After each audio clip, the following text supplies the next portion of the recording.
Perfect.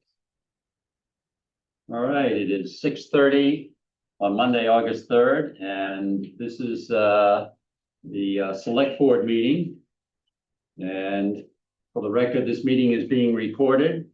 It is also available electronically on Zoom for viewing and participation. And in the event of a technology failure, the meeting will continue in person. So I'm calling the meeting to order, and we will start with the Pledge of Allegiance. Good, everyone, right? Good flag. Oh, here. Okay. No. I pledge allegiance to the flag of the United States of America and to the republic for which it stands, one nation, under God, indivisible, with liberty and justice for all.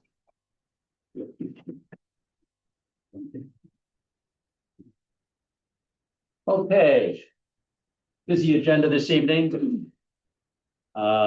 First, any public comments on non-agenda items? Yes.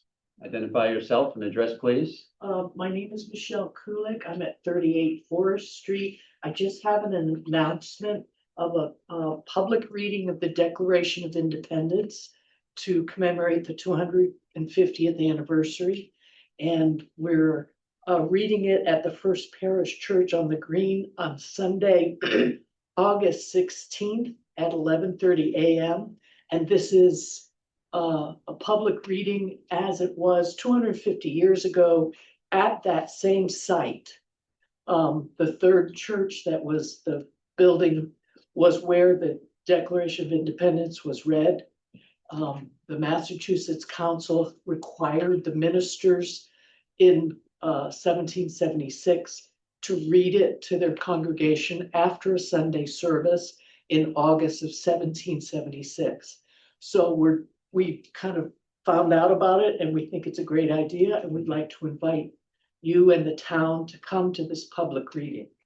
And so I have a little notice for your secretary. You put it right here. I Okay. guess that's good.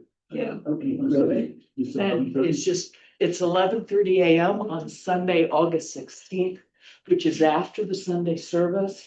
We have Matthew Swindell, who is the director of the Manchester Museum, who will give some historical comments. Then we have some people in period costume who will be reading the Declaration. Right, and it's a celebration of our country. And I just wanted to make that announcement to the select board, and I'll ask the town communicator to help me publicize it. Matter of record here then on our. Okay. Thank you. Thank you very much. Thank you very much. Thank you. Good, good. Anything you see on there? Nope. Okay, good. Chairman's report. I really have just one thing that I'd like to comment about, and that was the Festival by the Sea. And actually the select board's participation. The Festival by the Sea, I think, was a great success. Certainly Mother Nature helped. It was a wonderful day from a weather perspective, but there were lots of people there. And for the select board, we spoke to probably at our booth, probably more people than we ever have. In fact, more people than all of the other years we've been there. But we had a very, very timely topic with trash. So we talked trash for. And we're really good at trash. 5 hours. No, 6 hours. 6 I think hours. it was 6 I'm hours. sorry. It was 6 hours, yeah. So I certainly want to thank everyone who participated and helped and made that discussion a success. Our props, the barrels, were a big help in all of that. And it prompted a lot of inquiries. And it wasn't just that, there were other discussions that went on with regard to opportunities to play a role in various town committees, because we do have a couple of openings and there were folks that came by on that. And so. To that point, I just want to also acknowledge the work that Tony and Tiffany have done. That have just greased the skids here, that really just created, it was very easy for us to speak about trash because the groundwork was already laid. Yes. Yeah, a lot of the residents commented to us that they were very happy with I think Communication was good. this was done on that. is exemplary. Yeah. And you So- look good on camera. That's great. And you, Tony, in particular, you took your Saturday, which could have been used in any of a number of other different ways, and you that he spent it with us. gave it to the town of Manchester. Nowhere else. That's great. And then, the other thing that happened there, of course, was the, mermaid unveiling, which was only, probably 50 feet in front of us, and that worked out, and there were a couple of hundred people, I think, that were attending, that as well. So, a lot of things happening that day, and I hope, everyone had a great time. Action items. We have our action task list. Anything, the fellow board members? At some point, I'd like to revisit the transaction log after Bion and Tony have had a chance to.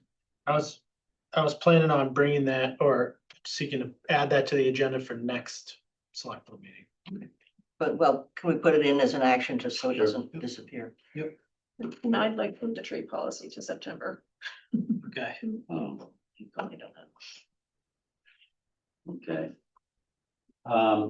I'd like to add a couple of things to the list.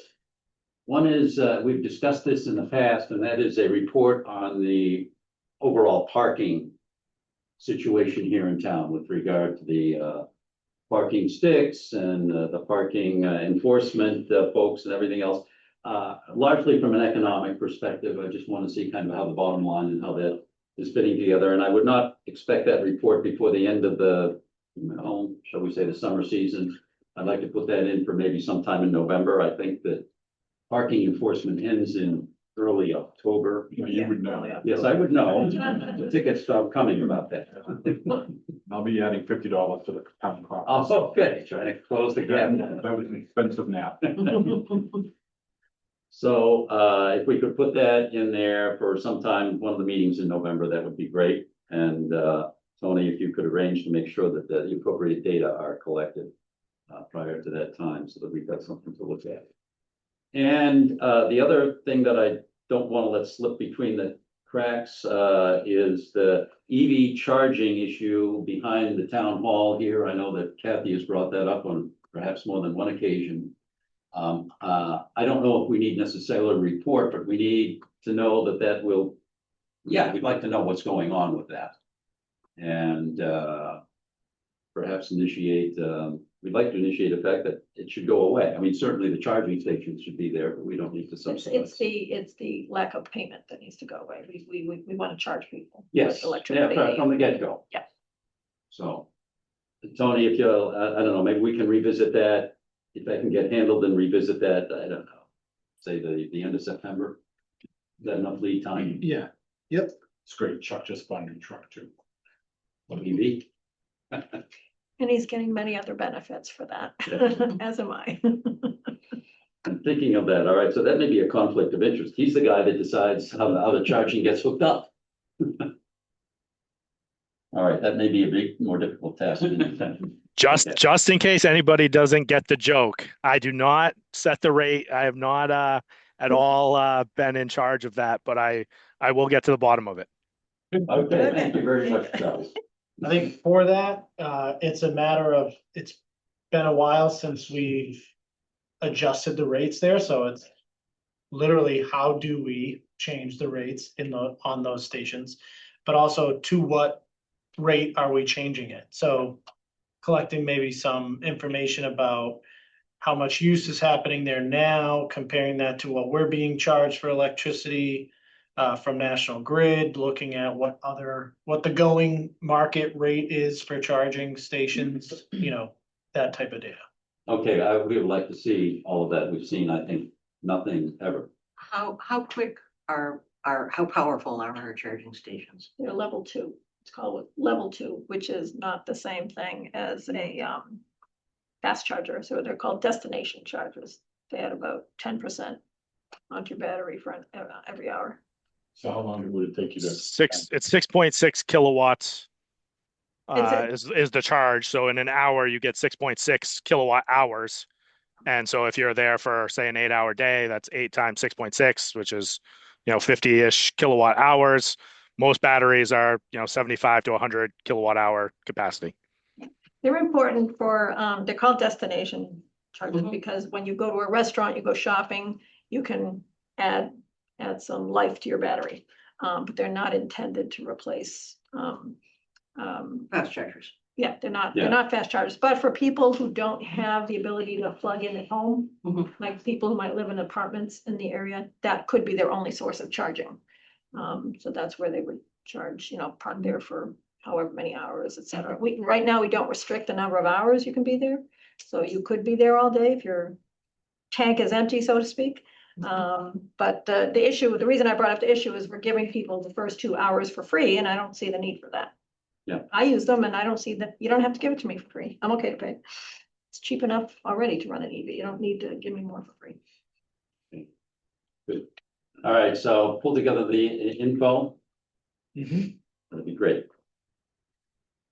That is the task list. Okay. On to water. And sewer rates, a public hearing. Let's see. This is Brian. That is me. I move the select board open the water and sewer rate public hearing. Second. Vote Brian, Yes. Ann, Yes. John, yes, and then Ted says yes. Okay, great. All right, so, who's gonna talk about this? Chuck, or are you gonna introduce this, Tony? I will tee it up for Chuck to take over. This is annual process where we update the rates each fiscal year. So this is we haven't sent out a bill yet for the current fiscal year that we're in. That's what we're updating these rates for. As you can see, there's no rate increase being proposed on the water side. The only rate increase is on the sewer side. This is in line with the select board's approach from a few years ago, that the rates would increase by 7% on an annual basis. I believe having to do with some of the debt schedule that was approved a few years ago. Chuck, will you take it from there? Yep. I apologize if I go in and out. I think I'm clear in the Wi-Fi up here, but I'm not sure. So what Tony's mentioned, we did talk about a couple of years ago doing 3% or 7% a year on the sewer side for 3 years, and that was anticipating that we would be paying back the debt service on the, I think it was approximately $4 million upgrade that we approved at town meeting a couple of years ago. That project is actually in front of DEP right now for approval. So, probably at the end of this fiscal year, we'll be starting to pay back that bond. And the idea was that we didn't want to raise the rates 20+% to pay that when that debt came due. So we did it, basically on an average basis over the past 3 years. And so this is just continuing that trend. I would say on the water side, it was a little bit different where, the water is subsidized by the, general taxation in the budget every year. So it doesn't need to necessarily pay 100% or 75% of the bond back through the rate. That's taken on by the tax rate. And so we really were in a holding pattern on the water rate for these 3 years while we implement the meter program. And, there's, some discussion, you probably see it on the news every now and then where towns will implement these meter programs and they'll actually see increased revenue because they're, getting more of the low end, low flow rate. And that's very common, especially when you go from very old meters to the new meters. So we're basically, I think, in a holding pattern until we see, how the revenue comes in with the new meter system fully implemented. So I think next year at this time, we'll come back with different, story about what's going on that. And then, ultimately, if these are both enterprise funds and we're just looking to, not really make money, but obviously not be in the red. And, I think we have been in that area over the last couple of years with this kind of policy or, this rate structure in place. I will say the one caveat is this year, this past year with the rate, with the, increases in chemicals and tariffs, as well as electricity, we did have some, overruns on those items in our kind of year end, closing of the books. But we did have those revenues in the enterprise fund so that we were able to pay them out of the enterprise fund. And so I think, that's something I'll keep an eye on over the next year and, forecasting the budget for 28. So that's really all I have to say. Hope that makes sense. And you could hear me. We could, thank you. Mhm. Questions or comments from my peers? One of the comments here is that there will be a $250 per quarter charge for old meters. And as far as I know, my meter has not been changed. When I called the company that's doing it, they said it'll happen, but you don't have to do anything about it. Right, so we have added basically a penalty fee here that we can institute in the future. But we don't plan on instituting it right away. Essentially, this is for, we would do this if we have made multiple attempts to reach out to a household to change out the meter. And they have not responded to us. Because once our contractor is out of contract, we will have to figure out how to install that meter. Mhm. And in the meantime, we're gonna have to read the meter like we used to, Yeah. so Yeah, it's I just a, wonder how many other people are in my situation where they were unwilling to schedule. mhm. So that's not the list, Dan, that we're working off of. So there are several that, they couldn't install for one reason or another, whether it was just scheduling issues or, people had, like yourself had tried to call and couldn't get on the schedule for whatever reason. This is actually the people that have not responded to any of our attempts to get in. So the contract does include 3 attempts to get into buildings via letters and, other ways. And so I will be sending out a letter from DPW in the coming weeks to say this is your last chance before the contractor goes off site. And we will be, trying to get those installs as well with the contractor. We might have to do some of them with DPW staff or otherwise. But there's about 350 total that have not even responded, sent an email back to DPW or called the contractor. And so that's after attempts. So, this will be a 4th attempt from my office, and then we'll see where we're at. And, really all we're looking for is some sort of, acknowledgement that this program is happening and that they're willing to let us change the meter, which is, what we have to do as a utility. And then, we will not be, assessing the fee. It's really for those that have not, contacted us whatsoever. Yeah, so this is for the people who have been non-responsive, period. Exactly. That's what you need to do. Whenever you're changing from one technology to another, there will always be laggards, and the only way to get them off is to financially penalize them in some way. So I do agree with, you do need to send them, I'm not sure if a letter is what you need to do, maybe a scary postcard, something that really catches their attention and says, you will be charged this if you don't respond and schedule by, be real clear, be very brief, Mhm. but you gotta do it. That's the only way to get people off an old technology. I assume that September 1st is when the contractor goes away. Chuck, do you know the date? So right now they have a backlog of people that have called and they're only in town a couple days a week now. So it has kind of fizzled out, but they're still willing to install the meters, and honor their contract, but we are currently outside of the contract time. So we've just basically, they've been willing to extend and we've been willing to extend because it's no kind of penalty to either side. But at some point it will not be, cost prohibitive for them to be in town, and, we will have to take it on otherwise.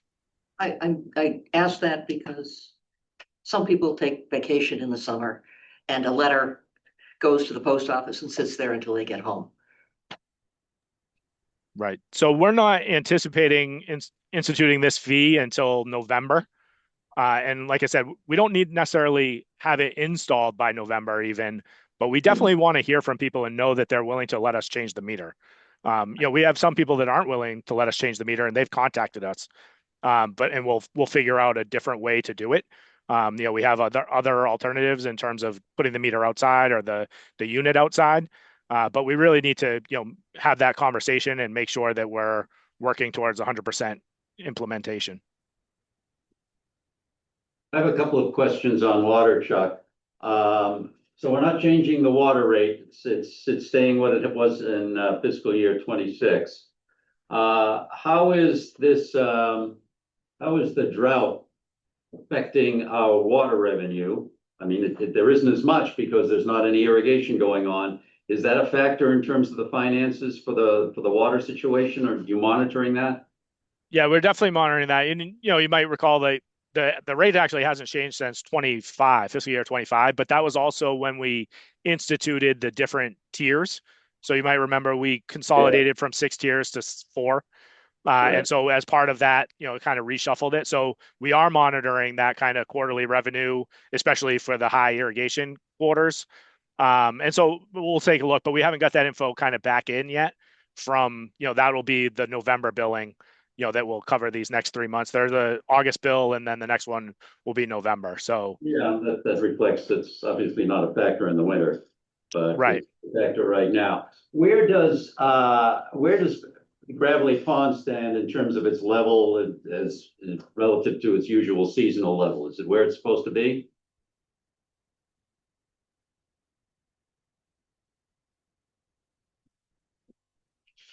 Are you there? At the point where the well had just come back online. I wouldn't have anticipated much recharge over the last 2 weeks. It hasn't been overly rainy, and we haven't been, even though we've still kind of technically been in this, water ban, it hasn't been like a full, what I would call full outdoor ban. So again, I don't think we've seen a bunch of recovery yet. Okay, so it's down a little bit from what it normally would be because we were taxing it Right. for several weeks.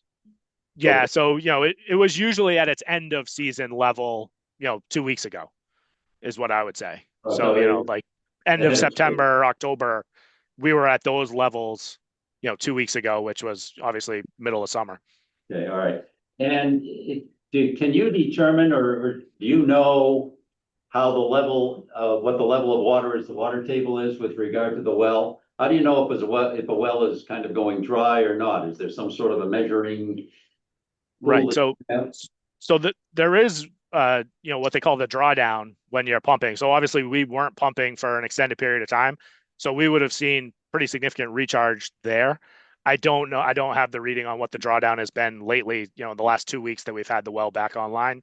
But it's very independent of Sawmill Brook. So even though it's, on the banks of Sawmill Brook, if you see Sawmill Brook dry or overflowing, that doesn't necessarily mean that's what we're seeing in the drawdown for the well, which is coming much deeper in the aquifer. Okay. Are you using the well more than you usually do because it was not used much for a month? Yeah. You are. And I mean, not for nothing. That is the cheaper water for us to produce. Gravelly Pond is much more energy and chemical intensive, whereas the well is, kind of directly from the ground into your system with some. So in a sense, you're helping Gravelly to get back to where it might be normal for its seasonal level by increasing the use of the well for a water source right now. Right. So, when the well was offline, obviously we were running basically 3 shifts at Gravelly Pond in terms of, how long it takes it for it to get through the system, through the treatment system. Now we only need to run 2. So basically, a third of the time it's offline versus, when we have the well online or offline. Okay, good. Other questions here? How about questions from the public? Anyone here or online, Tony?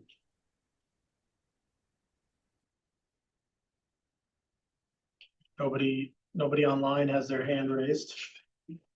I move that the select board close the evidentiary portion of the hearing. Second, Brian? yes. Ann? Yes. Kathy? Yes. John is yes. Let's see. You're up. I move that the select board approve the fiscal year 27 water and sewer rates as presented. Second, Okay. Kathy? Yes. Ann? Yes. Brian? Yes. And I, yes. Great. All right, and I move that the board close the public hearing. Second. Kathy? Yes. John Yes. says yes. Ann? Yes. Brian? Good. I think we're done with water. Okay, thank you. All right, action items. The next one is the Wi-Fi by the Sea proposal. Maddie is here, representing, the folks who are presenting the Wi-Fi by the Sea proposal. You received a copy of that proposal in your packet. And Maddie, if you'd like to walk us through that and then open it up for any questions from the board. Okay, good evening, Mr. Chairman and members of the select board. My name is Maddie Delaney and my business partner Sadie Potter is joining us this evening via Zoom. Thank you for giving us the opportunity to speak with you. We hope everybody had a chance to review the proposal and supporting materials we submitted before tonight's meeting. Wi-Fi by the Sea was created to solve a simple problem. Today, many people expect to be able to stay connected wherever they go, whether it's checking the weather, communicating with family and friends, arranging transportation, checking the train schedule before heading home, or even responding to a work email. Reliable internet access has become something many people depend on. We saw an opportunity to provide that service at Singing Beach in a way that is professional, respectful of the beach, and completely independent of town operations. We're here tonight to respectfully ask for your approval to allow Wi-Fi by the Sea to operate as a seasonal wireless internet service at Singing Beach because we believe it provides a useful public amenity while requiring no town funding or staff resources. Before bringing this idea to the board, we wanted to make sure we had done our homework. We formed Wi-Fi by the Sea as a Massachusetts LLC, secured our domain name, built our customer website, prepared our terms and conditions and privacy policy, created our operating agreement, and developed a plan for how the business will operate.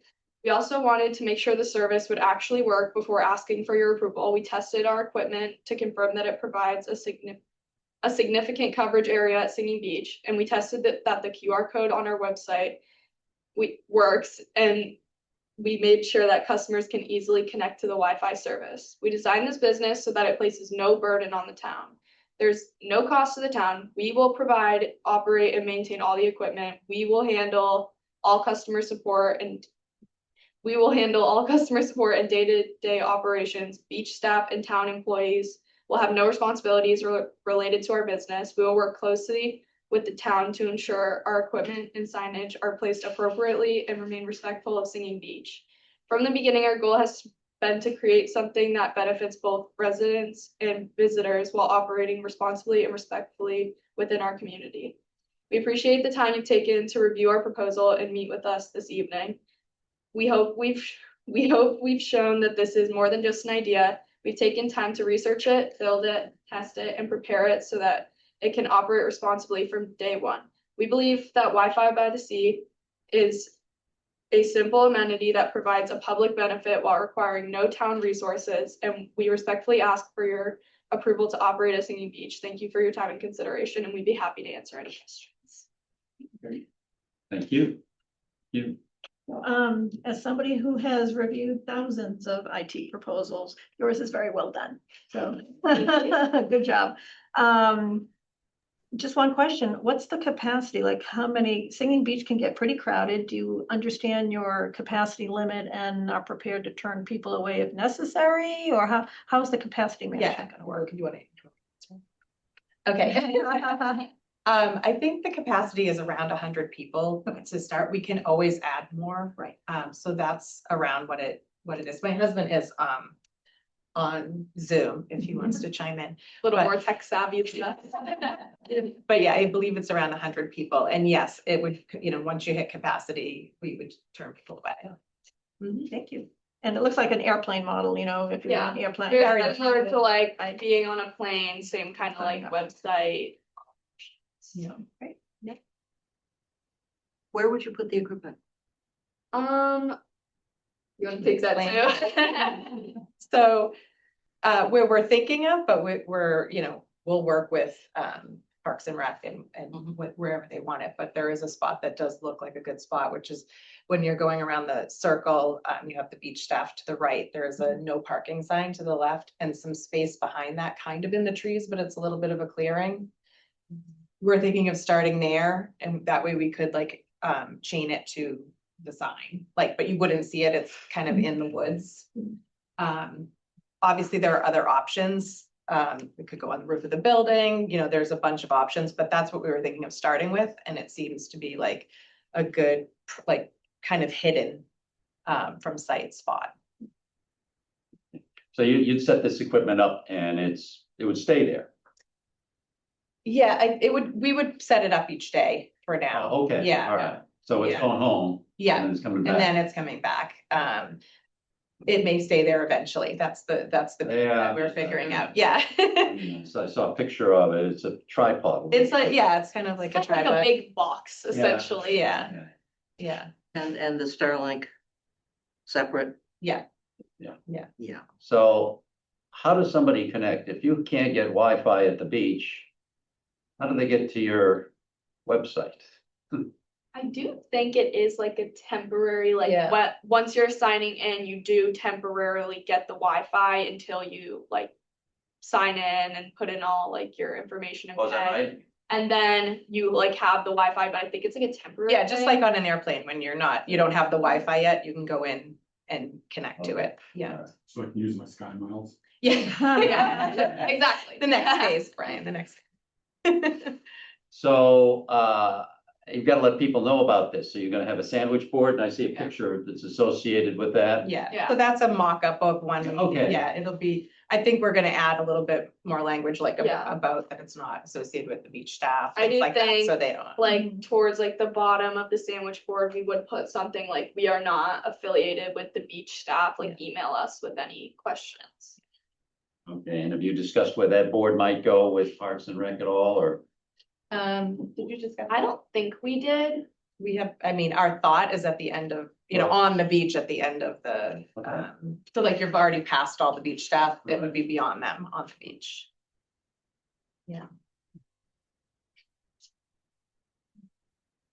Nice website too. It's a nice website too.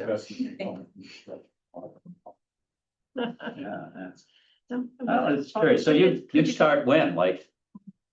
Tomorrow. Yeah. Yeah. Yeah, I mean, sorry, go ahead. Could you talk a little bit about your privacy policy? Do you have it? They do have it. Because your appendixes are kind of thin. I know, I have, yeah, all the other, we didn't want to have to give you like every single document that we had. Yeah.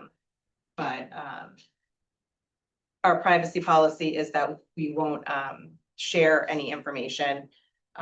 With, we won't sell any information, we won't share any information, and we'll only access information that we actually need Like to run the business. to run the business. So obviously the credit card numbers, like to How run do you the actual. manage, how are you managing credit card numbers? So Kevin, are you available to speak to that? Cause I know he knows. more. Yeah, it's all handled through Stripe, which is a third party who's going to do all the credit card processing and payments. Yep, and they have PII and all sorts of rules around credit card compliance. And I noticed you have the insurance for, The cyber insurance as well as regular, yeah. Yep. Yeah. Interesting. Other questions? any from the public or? And anyone from well, it's not a public hearing, but any other comments from? We'll take that, okay. No, One all right, question. then. If I could. Yeah, No problem. What's your power source there at the beach? I think it's battery operated. Yeah, it'll be battery operated. Thank you. yep. All right, I move that the select board approve the request from Wi-Fi by the Sea LLC to operate a seasonal wireless internet service at Singing Beach. Second. Any further discussion? Brian, Yes. Ann, Yes. Kathy, Yes. John says yes. Thank Good you very luck. much. Okay, great. Yeah. We'll look forward to seeing how this works out. Keep you informed. Thanks, everyone. All right. Yeah. Thank you Guys. so much. Thank you. Thank you. Thank you.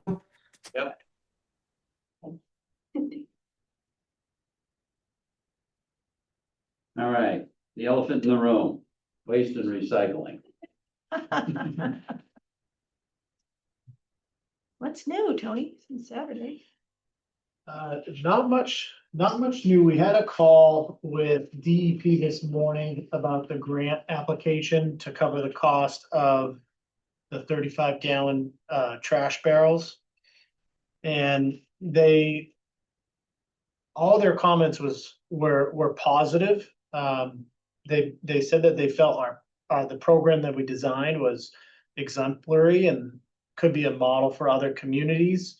Understanding that, all of these programs are kind of specific to the community and what the community is transitioning from. But they thought that we handled the development of the program ideally, and that we are covering mostly everything that they would be concerned about.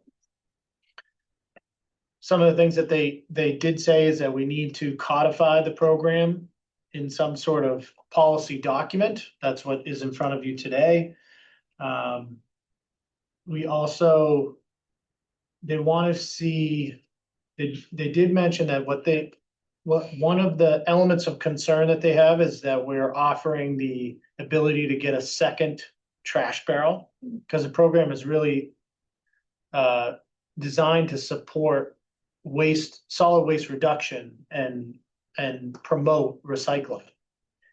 We explained to them that really the alternative of a second barrel really kind of came from a lot of unique properties in town that may have like estates that have multiple structures on the property that would otherwise automatically be enrolled in for one default package, but they may need additional barrels.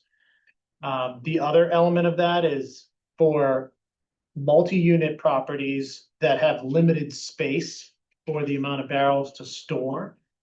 For example, if you had a 2-unit apartment building and you didn't have room to store 4 barrels, you might choose to opt out on 1 unit and then pick the alternative that gives you 2 trash barrels and 1 large recycling barrel. So now you only have to store 3, but it's the same amount of trash barrels for that property. They would like, we're going to have another call with them on Friday to go over some of the information that we received so far. Since Friday, we've had over 200 and climbing rapidly this morning, over 200 entries already on the online form. So they want to take a look at, our sample size as to what's come in so far. They really liked how the standard, if nobody submits a form, they're automatically enrolled in the standard package. So what this policy basically does is take everything we've talked about over the last few weeks and put it into one document. I tried to reflect a lot of the decisions that we've made already. As you can see here, it includes, a better definition for eligible properties. This was interesting when I looked at probably 9 different communities to try to see how they defined their eligible properties. And as you remember from the PowerPoint, when we were looking at these other communities, they weren't really utilizing the grant and promoting 35-gallon barrels. They were using their own free cash to purchase 65-gallon barrels. And so they didn't really have, this document in place or a definition for eligible properties, except for Marblehead. So we actually met, Chuck and I had a conversation with the Department of Public Health director, actually under Marblehead, solid waste and recycling is managed by their Board of Health. So we met with we spoke with the director there, and they walked us through their program, and a little bit different from ours based on how theirs is set up. Theirs is fully paid for through general fund versus having a split between fees and general fund. So we looked at their document. took in that information and what we had to speak with them and came up with this definition that made a lot of sense. As you can see here, it leaves, it provides an opportunity for properties that are not automatically enrolled, properties that are not single-family homes, two-family, three-family, four-family homes. Once you get over four-family, and that's pretty much the standard across the board, is 4 units or less in these municipal programs. Once you get over that 4-unit home, it enters into a unique category of needing to understand whether most towns, I would say, don't even allow those properties that have more than 4 units into the program. We have the ability to offer them the ability to come into the program, but each property is unique, where some may be condos, some may be apartments, some may be separate structures, units split up under different roofs. We have an apartment complex right across the street at Sawmill Circle that is technically more than 4 units apartment complex, but it's all individual single-family homes. So no reason why we couldn't, potentially include them in a different way than, say, a 10-unit apartment building that's downtown and really is on, maybe a postage stamp property. So each one of these kind of take individual evaluation and figure out what's the best way to allow them to come in. Our thought is that we likely may have to limit the amount of barrels certain properties can get based on whether they can store them and how much frontage they have for the curb. We obviously don't want barrels to sit on the curb all week long. And on the day of collection, on a collection day, you want to make sure that the sidewalk is passable. You don't want it to be filled completely with barrels. So we may include some sort of limitation on the most amount of barrels some properties can have. But if they choose, I've had some conversations with some property owners already, and they said, I don't even need that many. If I go with less, how will I be charged? We would charge them according to the packages they select. So we've sent a postcard out to every property in town saying that you may be eligible, you may be not. We're currently putting together a list of these properties that don't fall into the automatically enrolled eligible property list. These properties that are more than 4 units. And we're going to be sending a separate letter to them directly saying, if you want to be in the program, you have to reach out to us so we can evaluate your property and come up with a determination as to what we can offer. So when do you expect that secondary communication to come out? Hopefully this week. Okay, and will that be sent to the like if it's an apartment, it's to the property owner, the single property owner? If it's to a condo, will it be sent to the registered trustees or? We were going to primarily use the address that's with the assessor's office. So where we send real estate tax bills. But we considered also sending it to the property address as well. So that, if at least if we had tenants, they can notify the landlord, hey, this letter came in, you need to reach out to the town. So just for the apartments, I think, you have a single property owner, but for the condos, you have trustees that make those decisions. So there's a risk in sending information to people who are not the decision makers. Right. And so, Individual condo. Yeah. owners. I just want to think that through a little bit. So if you have a list of properties, the trustees should be registered with, the county courthouse. Right. And I would, if you can, I would start with that, but, Okay, yeah. because they have trash service now that the trustees are managing and they're probably trying to figure out what to do. And, I don't think we have any large condo complexes in town. Ours is probably the largest, but, they could get inundated with a bunch of questions they can't answer. Yep. The other element of that is where the barrels will be put on the Mhm. curb. And we're working with Casella to understand, if they have any concerns about entering private property. Mhm. They may need to have some sort of agreement with the property owner if they're gonna be entering the property. So we're working with Casella to figure out what the terms of that might be if they need that. All the more That'll be reason part to of our work for the trust conversation. trustees because Yeah. the individual unit owners have no ability to Right. sign anything. Right. Okay.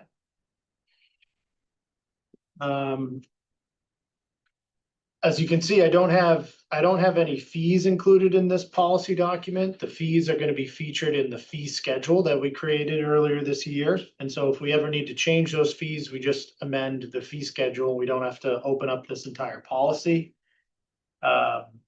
Added in here, one thing that we've heard a lot about from folks through social media or calling in is for seniors who want to reduce the size of their recycling barrel down to a 35-gallon barrel. Why is that the same price as if they were to get a 65-gallon barrel? Just for, for explanation, when we created that alternative, it was to solve a mobility concern. At that point, it was never about, or we never really heard any commentary about that the fee structure was too expensive. It wasn't really a fee concern. It was more a mobility concern. But then once we put out the packages and we got more feedback from people, it was obvious, hey, how come someone who's putting out less recycling is paying the same? For us, the 35-gallon barrel compared to the 65-gallon barrel is only about a $5 difference. So it's not a significant cost saving upfront for that barrel. In fact, we have to order barrels by the 100. So it's likely that creating this solution, we may end up with over purchase and stockpiling barrels. So it may actually come with more of a cost to the town. And then, of course, the recycling at the transfer station is free. So, we're still going to be paying, even if you don't have it curbside collection, if you're bringing stuff to the transfer station, there's still tonnage there that we have to pay for. But we did, and included in here, and another vote for you to take tonight, is the proposal of an abatement for seniors that are eligible for the senior real estate tax abatement, which is which the application process for that starts in the end of December, and the deadline is in April. So our thought on that is if residents apply for the real estate senior tax abatement, come April, we'll get the final list of all those residents that are approved for that from the assessor's office, delivered to the DPW office, and then we will automatically apply the abatement, pre-abate those fees. So that way it's one less application process for seniors to have to go through. And the proposal is a $25 abatement. Pretty simply put, if you increase the size of your recycling barrel from 65-gallon to a 96, it increases your fee by $25. So we felt that was a fair approach, that if you're going to reduce it to a 35-gallon, you reduce the fee by $25. This, you need this document because you need it for the barrels, to order the barrels, right? Mhm. So you need that tonight. I assume this is a living document. We're going into this. I don't think we can do that tonight. Our policy, the way we have always handled policies is that we have two readings. That's for select board policies. This is is- select board policy. If you want to make this a town administrator policy, then I guess you get to decide what you want to do.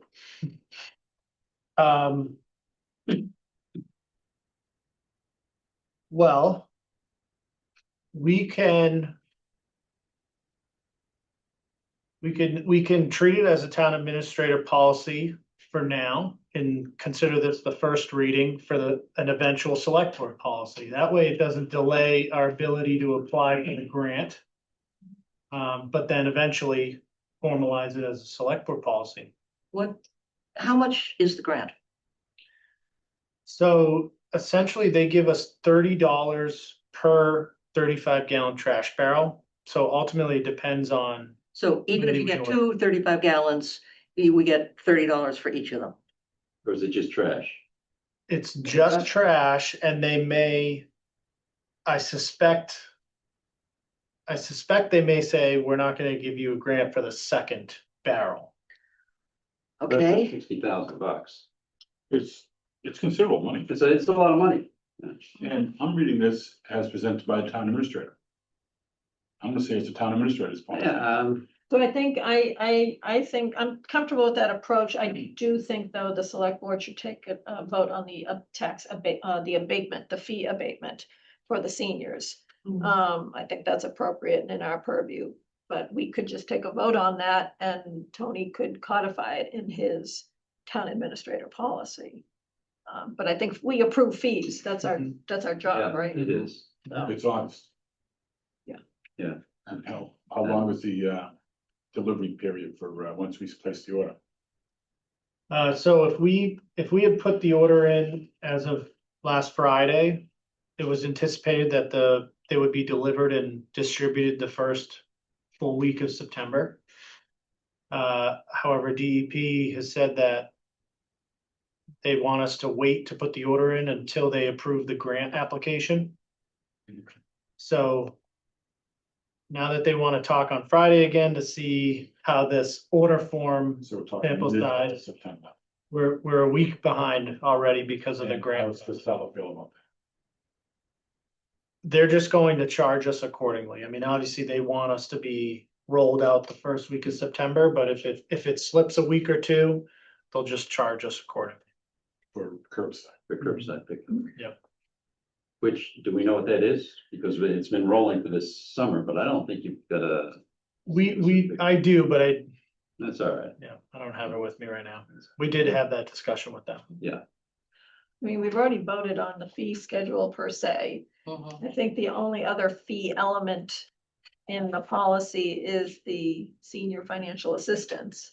Am I missing anything? Is that the only other? That's it. Okay, so I mean, like I said, I would suggest that the select board vote on the Yeah. senior financial assistant and let Tony move forward with the policy so he can apply for the grant.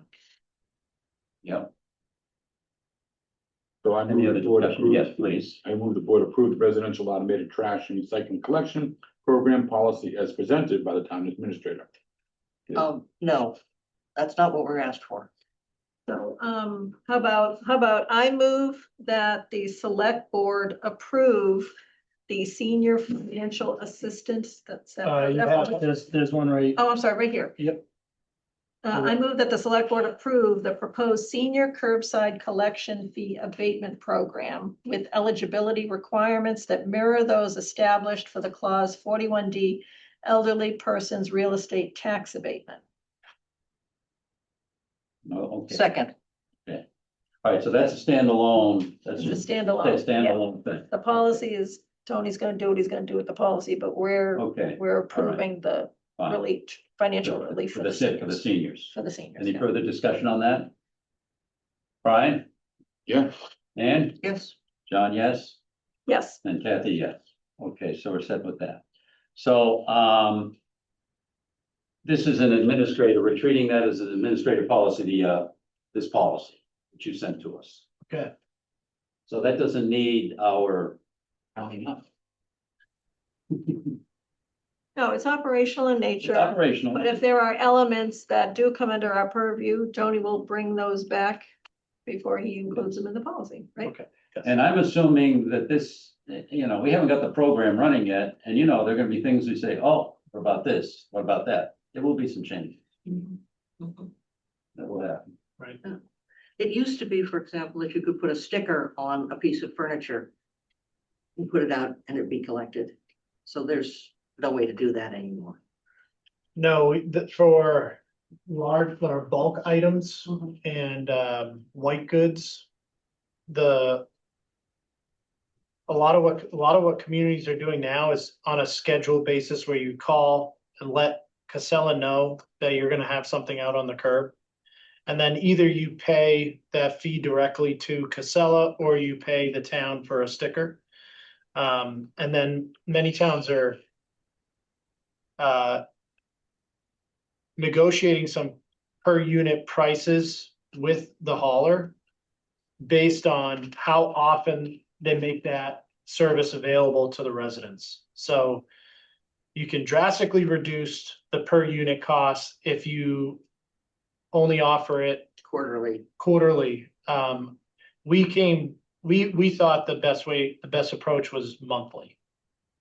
So, you know, the other side of it is we don't want people to put stuff on the curb and it sit there for 3 months. Yeah. So, one thing that we can consider as you know, or the select board can consider is that,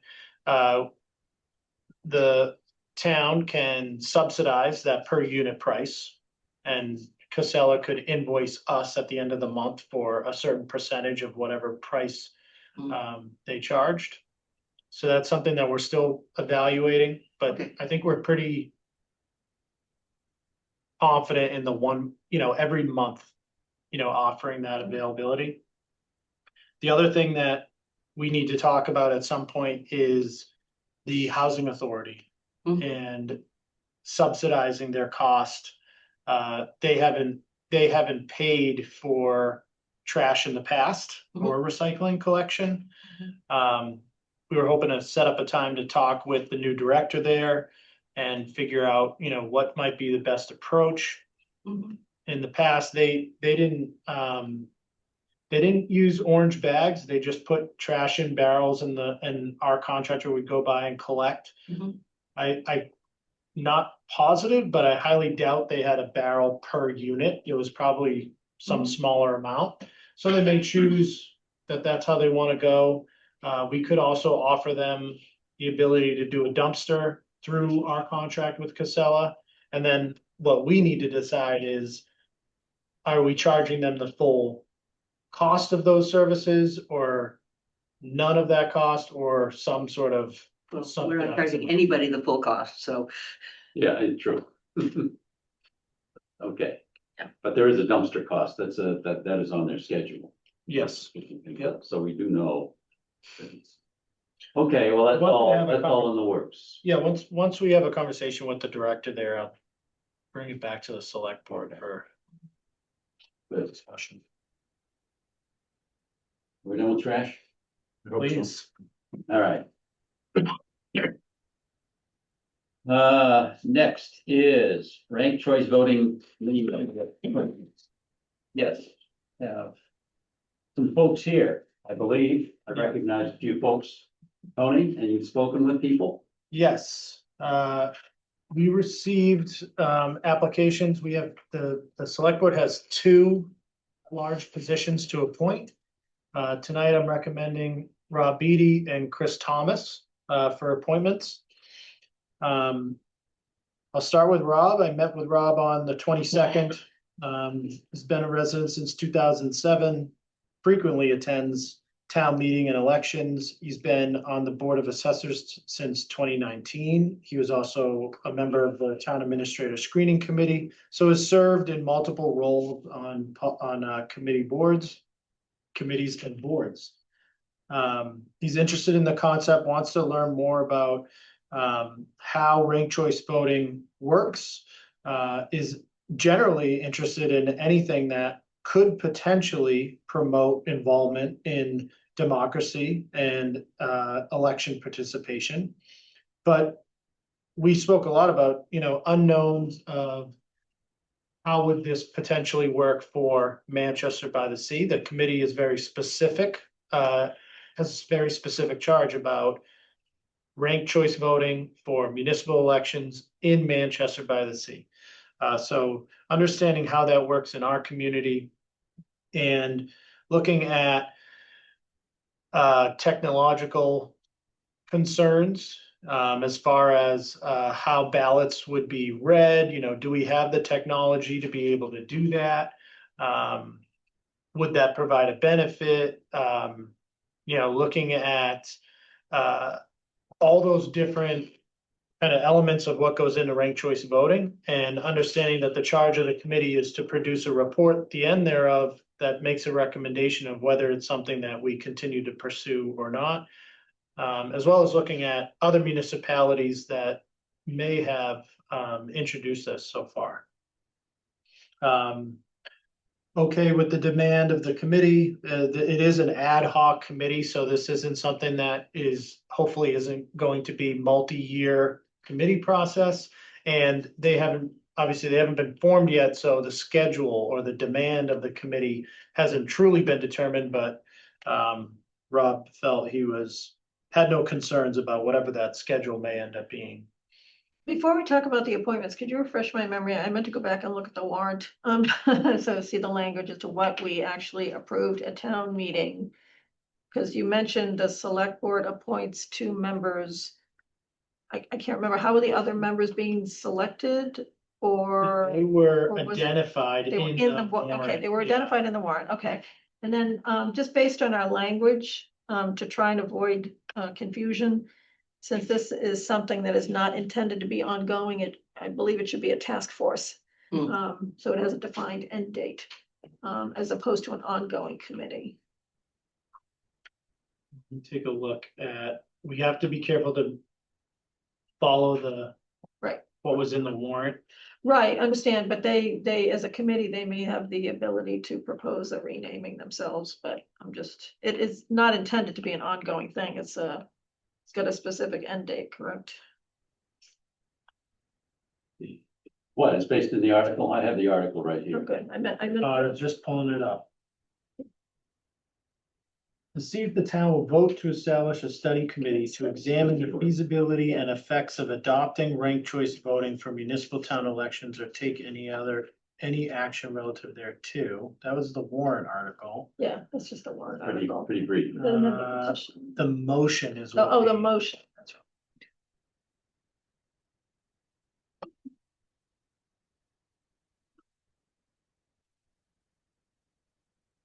Here's the minutes. Let's see.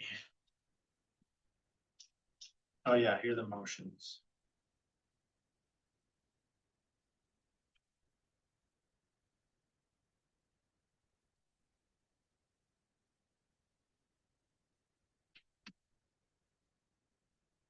Okay.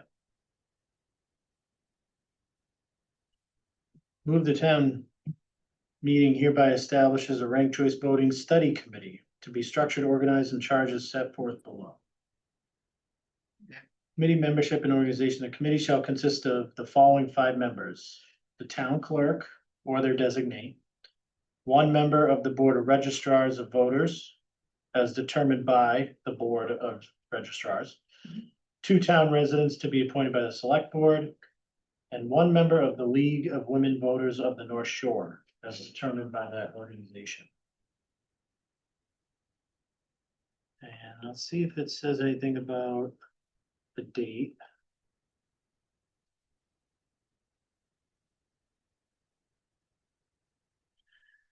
Committee is charged with examining the feasibility and effects of adopting ranking choice voting for municipal town elections, and issue recommendations in the form of a report to the 2027 annual town meeting. Committee shall finalize their recommendation before the close of the warrant for the 2027 annual town meeting, and may recommend 1 or more articles for inclusion in said warrant related to its recommendations. We normally close the warrant when, March, 45 days.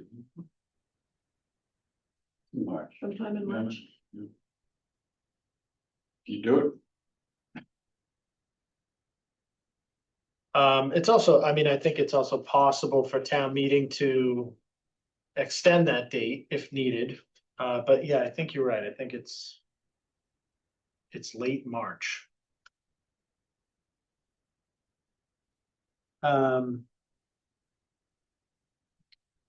Okay, so back to Rob is, obviously is serving on other committees, familiar with the open meeting law, conflict of interest law. And Chris Thomas, I met I met with him on the 22nd as well. Born and raised here in town, has been on Park and Rec Committee when it was first formed. He was the liaison to the CPC, served on the Historic District Commission, also an election worker and worker for town meeting. Which I thought was a valuable insight to understand, the process that the town clerk's office has to be mindful of. And how that integrates into this type of voting. Very interested in that process, okay with, whatever demand of the committee might be. We spoke about the goals of the committee, talked about, looking at whether ranked choice voting serves our local elections best. Understand what the purpose is, the pros and cons, the operation of elections, technology now or in the future. And as serving on these committees in the past, very familiar with open meeting law and conflict of interest. So they're both here today. If you have any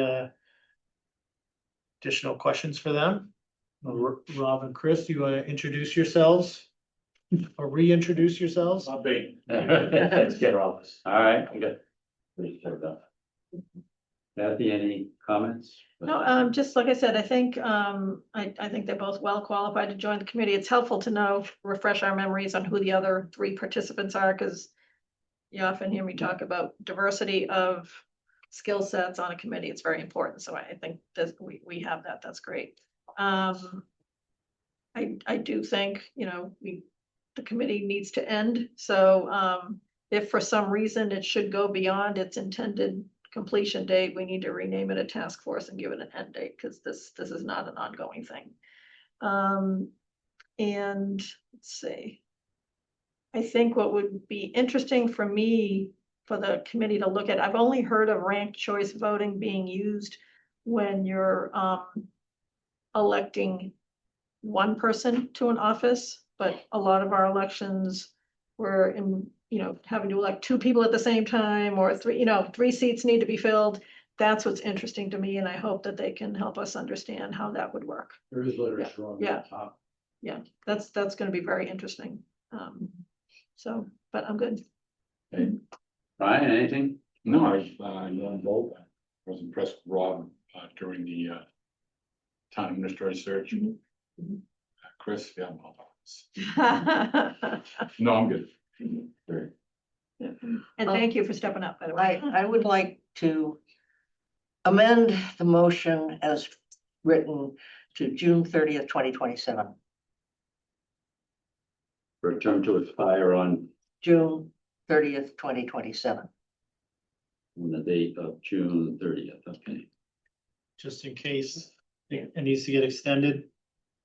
Well, the committee appointments are around kind of a schedule, and depending on what Kinda just town fits with meeting has to offer for feedback, there's probably some cleanup work, et cetera. I think it's a fine idea, yeah. It gives us a chance to look at the situation again. Right. As The committee intact. yeah. I'll second that. Great. Okay. Any further questions for Robert, Chris, or any questions, period? Do we have to vote on the amendment first? I don't think we get this is just a conversation with them at this point. Okay. That's all. Okay, I think.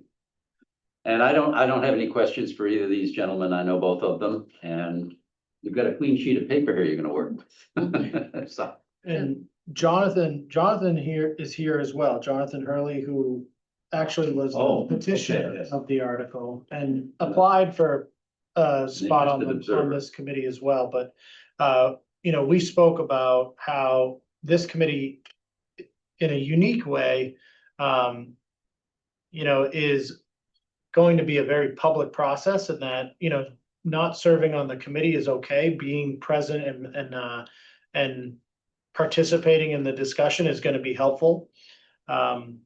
So to Jonathan and anyone else that is interested in this topic, we encourage them to participate in the public meetings and voice their opinion.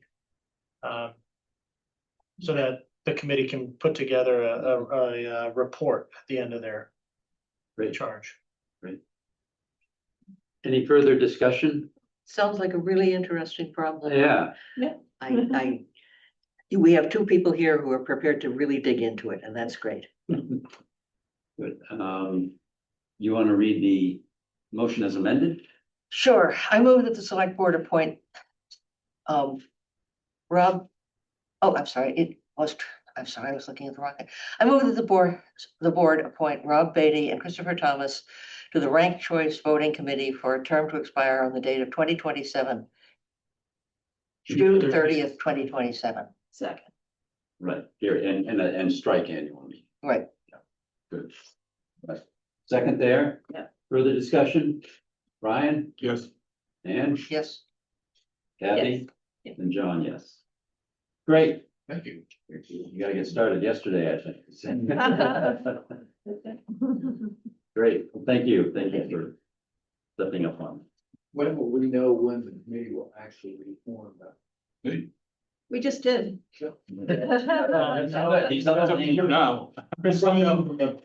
Christine Dixon, the town clerk, will reach out to you.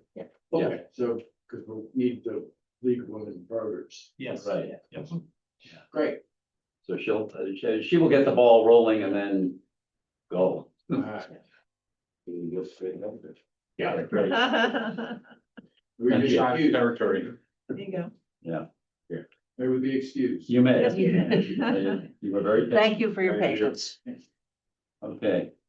Next is. Let's see, Sustainability. where are my sustainability committee appointments? Okay, we have two appointments, Stephanie Hendry and Kara White. Kara White, you may recall, had originally volunteered to join the Board of Health, but unfortunately, her work schedule didn't coincide well with the schedule of the committee.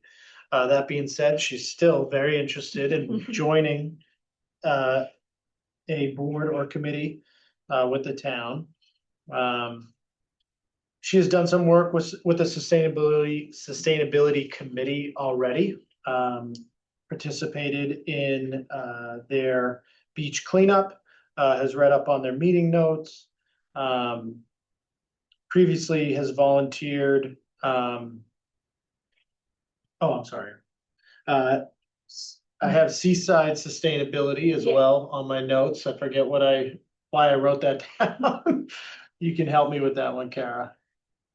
Was that a sustainability committee event? Yeah, so Seaside Sustainability is just another like community that does sustainability and seaside cleanup and different programs. And the sustainability committee has worked with them previously, and so have I. And so yeah, that was just the comment on there. All right, thank you.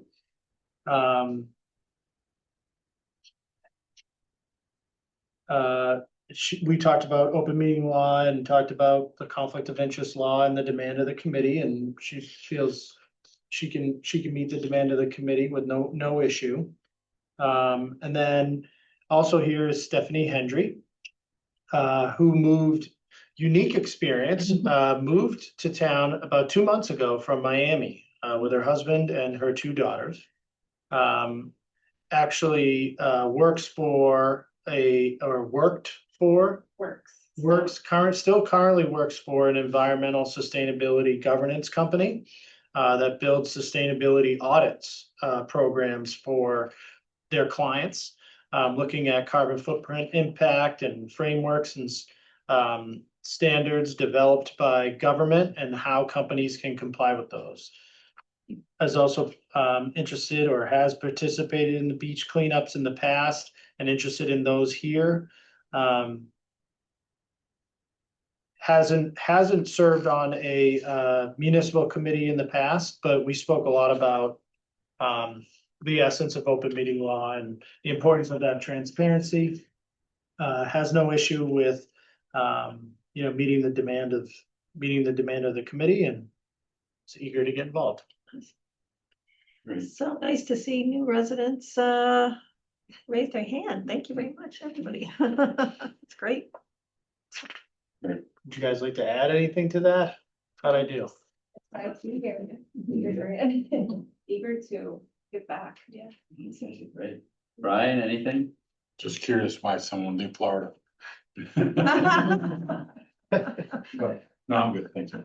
And, Well, no, delighted that Great. we have two people who are so interested in building on that committee. Honestly, I suspect Nate would be very interested, especially in talking with Stephanie, based on some of the conversations we've had at our facilities committee about, our new facilities. Can we or should we make them a little more sustainable? What are the options? I bet, he would love to have a conversation with Stephanie. Well, I've got to say, both of you Yeah. have been here 6 months. This is a personal, for me, it's a personal best. I've never Great. to move into a community and say, all right, I'm jumping in. Okay, you haven't even got your first electric bill yet. So I really congratulate you for raising your hand and getting involved. And frankly, when you join a committee, that is the fastest way to get to know people and to get involved in what the community is all about. So I give you a great deal of credit for that. That's good. So it's my point, it's my motion. I move that the select board appoint Stephanie Hendry and Kara White to the Sustainability Committee for terms to expire on June 30th, 2029. Second. Further discussion? Brian, Yes. Ann, Yes, Kathy? Yes. And John is yes. Great. Thank you. Welcome. thank you for your Sustainability. patience in sitting through all of our meandering. My boyfriend Colby Freenow, he just got appointed to the bike and pedestrian committee. He was like, you should Oh, stay. wow. It's like kind of interesting. So I don't mind. It's been interesting. Can always learn something. Yes, you do. Great. Well, thank you, and Thank you. feel free to stick around if you wish, Me but too. you may go. So, I'll Great. walk you out. It's actually been a very enjoyable experience kind of going through this process. And I'm not really sure how it's gone, in the past, but I feel like we've filled these committees at a pretty decent pace. Yeah. And I definitely have had the sense of, there's been quite a few people who are newer to the community and jumping into getting involved right away. I interviewed someone for your next select board meeting today that, just moved to town in the last couple weeks. Yeah, that's nice. And recently retired from the Coast Guard, interested in joining the stream team. So nice. I'm definitely seeing a lot of response from the publication of these open spots, and I don't think we have a ton of Trend is vacancies right now. been kind of a new trend, I think, really. Good. Well, we struggled, CBA would be nice. right? Filming the ZBA would be nice. I You may can have, dream, Brian. I talked to someone at the Oh, yeah. at the Saturday. fair Okay. Yeah, good. who was interested. that is retiring in September and may be interested in joining as an associate member. Great. You're good. And the Board of Health? Come on. So we still have one left. We still have one left to fill there. Okay. Yeah. Can't change your work schedule. Oh, I wish I could. I talked to a former member on Saturday. She didn't make any promises, but she said she was enjoying her summer. But if there's still a need, she may be willing to join back up. Okay, great. All right, discussion items. 10 Church Street trustees. Yes, so when as the trustees, Brian and I and Todd and Jim have been meeting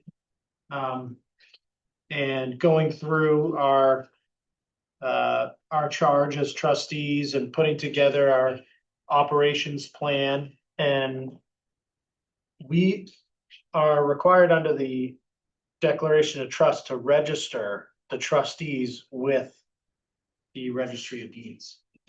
And we hadn't done that yet.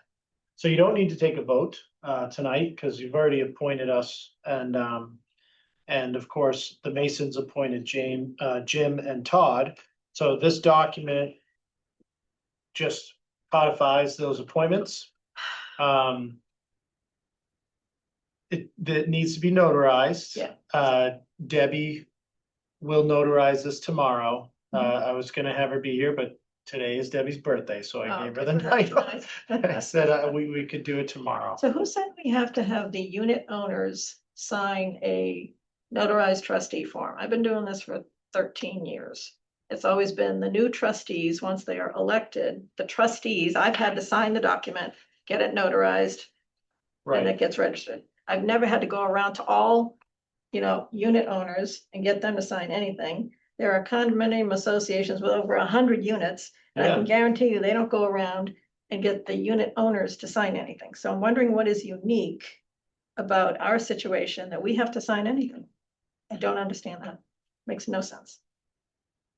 Who created that document Sharon, and why? based off of the master deed, or I'm sorry, the declaration of trust. Probably pulled up Yeah. one that was It's- written, the first version that I had. Yeah. Just had us, just had the select board as the majority, the unit owner with majority ownership. So- But then she came back, the one that she had just sent me includes both unit owners signing this. So typically, I mean, maybe it's because it's the first time, maybe, but I would find out about that. You should not have to do this every time you change trustees. Right, Okay, it doesn't make any sense if you just think logistically about big condo associations. right, It- you're right. It's not normal. Thank you. So, we all have to come by and do that because it's gotta be notarized. if you sign it tonight, I'll have Debbie's, Because it's on video. it's on video, Debbie. Fine. Is. Debbie probably recognizes our signatures. She would, And we don't have to be doing this. Like I said. Like I said, it must be a one-time thing, but I would definitely check into that. Then that's for us, That's me. that's for Yes, Brian and that, I. that's what I'm used to. That's the Yes. typical. Yes, Okay. because you shouldn't have to notarize votes. We voted you in, Right, okay? You don't vote, you don't notarize every vote of unit owner. you're right, I mean, I didn't think about 50 unit, 100 unit, yeah, it doesn't make but sense. Yeah, you can't it, get you, this. you don't, it doesn't make sense. There's something not, right. Like I said, though, this is it's not something that was built, so, in a normal, It's the first when, time. first time, maybe a developer has to establish something, but that is not necessary every time. I would bet my condo on it. Okay. Liaison updates. Let's see. Ann, we'll start with you. None. Very good. Summertime, I like these summertime reports. Very, very fast. Kathy, Brian is still writing. So the facilities committee was supposed to meet last week and did not. We're meeting every other week, and we will be meeting next week. On the agenda is reviewing a standard process and templates for projects to be introduced to the facilities planning committee. We've had a lot of discussion on what should we be working on? Who gets to tell us, what we should be working on? So a couple of the members have got together with Nate to work out a process based on standard architectural terms, and Andy Alderman also has come up with some suggestions to a change in our charter, which we will be bringing back to the select board. And Joe Began has come up with some standard collateral, so that when we look at a project and we want an update and a status, we look at the same collateral for every single project, the same view, the same template. That way you don't spend time Mhm. worrying about diagnosing what you're looking at, you're spending time talking about the content and not the formatting. So those are all good standard practices. I expect that's what one of the things they'll review at the next meeting, including some, I think, additional conversation around the senior and community center. Mhm. We've been busy all summer. I don't know what committees you've been on, but we've been busy all summer. I don't have anything on bike and ped, nor downtown improvement. Okay, good. Brian, Parks and Rec meet Wednesday night, at which point I'll get more information about that email that you sent out. I don't know anything about it. oh, yeah, Yeah, and the Concom is slugging their way through the SLB. I did watch the video. Well, that was the meeting, was it last week or a week before? I did watch the video. All right. Okay, and for me, Library HD, the Historic District Commission meets next week. Library, there's nothing going on. Department of Public Works. I don't know if you recall the Newport Park parking slots for dog walkers, which has been, Yes, next to the trail. yes, what's been going on, 10 years? I don't know, whatever. I have a picture. All it needs to do is be paved. They have chipped away all of the rock. They have space for at least 2 cars and probably 3 cars. It really looks very nice. It's good, but they had to dig into the hillside rock, probably about 2 feet. And it's 2 feet high. They had to chip away a lot of rock. So that will be finalized. I don't know when they'll pave it, but I mean, in theory, you could park on it now. They've got some cones around it. But that has been a long time coming. It's been forever, but that's pretty much done. The sewer plant, the odors, they should have more or less subsided here. The biofilter media change, which they have to do, which is really nothing more than wood chips, pine chips that are fragrant, and they just filter all of the odors through that. That has to get changed, I guess, once every 6 months or a year or something like that. Anyway, whenever they change that, that's an issue. That has been done, and they've got a bunch of gaskets associated with various holding tanks associated with the sludge. And I think they have all of those gaskets changed. That was also another source of problem. The gaskets had, I guess, aged to a point where they were no longer sealing the odors. And there are about 60 gaskets, and they're large. I mean, they're several feet diameter. Custom, I think they're custom gaskets. Yeah, I think so. They have these, I don't know how many holding tanks, 15, something like that. And each one has quite a few of these gaskets. So anyway, I think that's done. So they're set with that. I've noticed, I've not noticed a significant smell, Okay. you know, and I'm back here every day, so it does seem to be an improvement. Certainly haven't received I haven't any complaints. any complaints. A pretty good run in, Trash pretty good run the first day. is really taking over. No one at the Legion is complaining. I was gonna say the Legion would be the I have ones. to come to the Yeah. Bellwether. Yeah, Yeah, but it seems like that work has helped. right. So that's going, that's going along well. The other things I would say, as far as I know, PFAS is progressing all right. Sawmill culvert, do not bet on the fact that might get started this year. I think the betting line has kind of moved beyond that. In my discussions with Nate. Just to add to that, so what John's referring to is, we've now gotten through the Chapter 91 process. Army Corps of Engineers are now asking for additional information. That's what I heard. And they could have asked us for that at year any ago. point over the last couple of years. And the EPA may also want to provide comment and seek additional information, which is irregular. It's not something that we were expecting. So we're working, you know, with those departments and our federal delegation to see if we can push that along. Yeah, I was gonna say, we met with our federal But delegation. it's August and you still have to go to bid and all of this. This is getting pretty tough. So it's looking closer to 27. Yeah, That's the problem. If you were back I here. think the statutes of limitations kind of on timing here is just getting too tough. So, there may be some other things I think that Tony will probably comment on, but, that was the DPW things that I had. And, no news on the seniors did not meet yesterday, so I don't have anything from them in particular. Consent agenda. I'd like to remove the minutes of the 20th from the consent agenda. Okay, we'll do that. I move that the select board approve the consent agenda items except for the meeting minutes from July 20th. Second, Okay.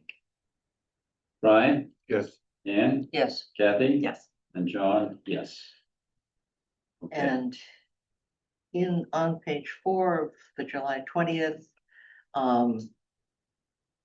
the second to bottom paragraph, there's a one line following it.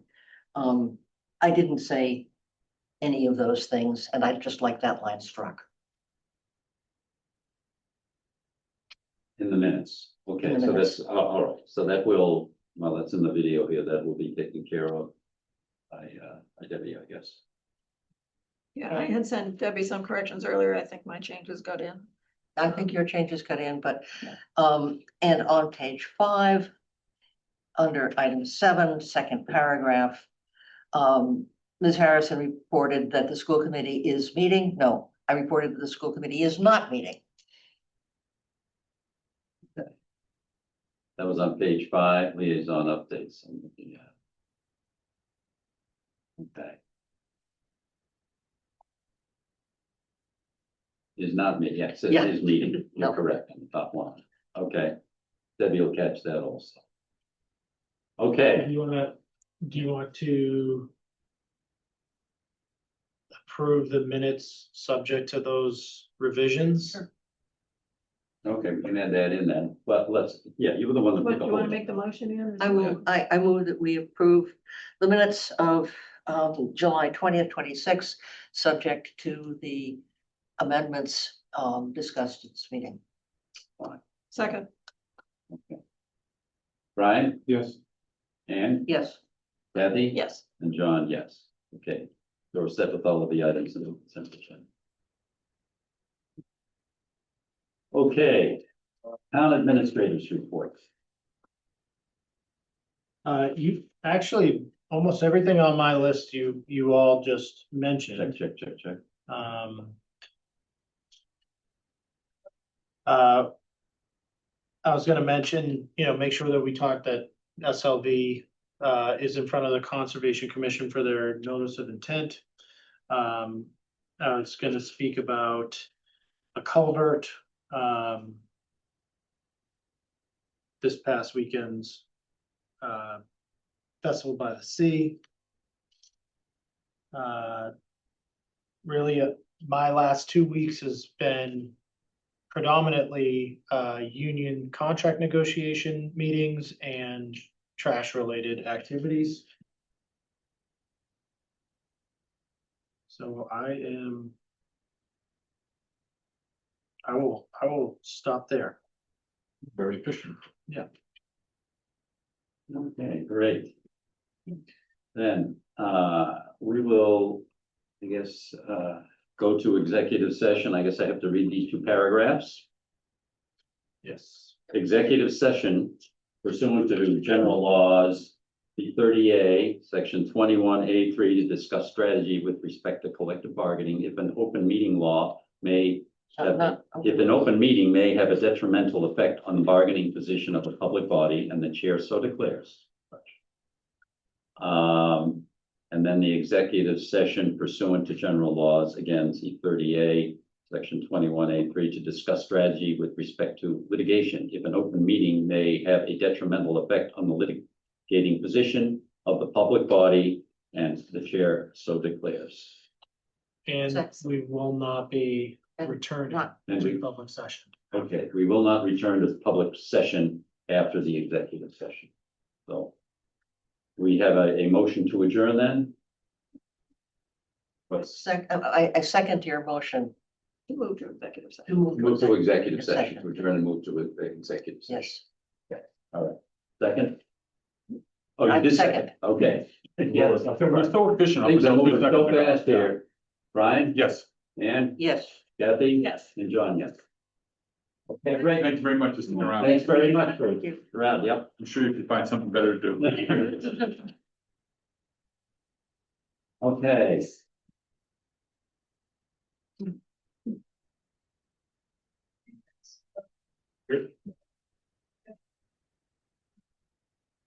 Should go on.